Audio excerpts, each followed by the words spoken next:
I'm Chris Kubal. Here's a look at your Local 5 weather impact forecast. We're actually taking a trip down to the Caribbean, the island nation of Cuba.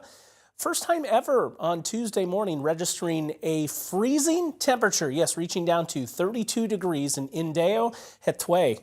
And also previously that record 33 degrees being ousted from 1996. Now, it's not unheard of to see the polar air sink this far south, but the strength of this one certainly is packing quite the punch. That cold air coming right down the Florida peninsula, and you can kind of see the cooling effect there as it moves through the middle section of Cuba. Kind of an interesting little tidbit I wanted to share with you. It's still cold, feeling that chill all the way down into Florida, 35 degrees in Jacksonville.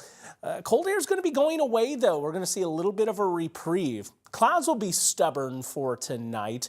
A gradual clearing through the morning and into the afternoon as those clouds shift eastward.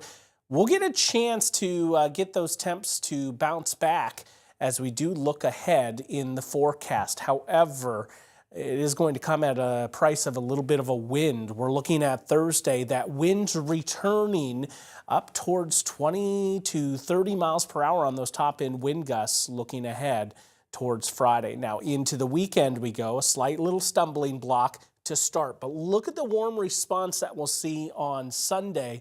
That sunshine really helping us out there, kicking those temperatures back up. So for Sunday, you see that warmth building in from the west. Look what happens as we get into early next week on Monday. Those temperatures are surging. Very mild temperatures for the time of year into the upper 50s across parts of Iowa. Big ridge building in, and that's the reason why that warmth, we're catching that fetch of southwesterly winds coming in off the Mountain West. Sometimes that can actually help the temperatures become that little bit warmer through compressional warming, that ridge generally holding as we start the week. But as we do get towards the middle and end stages, this streak in the jet stream accompanying that's going to be a storm system we'll have to watch in the middle of the country somewhere. A little too early for those details. 26 degrees tonight for our overnight low, and then I have 48 lined up for your Thursday. Our temperatures are going to be a split between the low 40s and upper 40s. Generally, the warmest readings coming in over southwestern Iowa.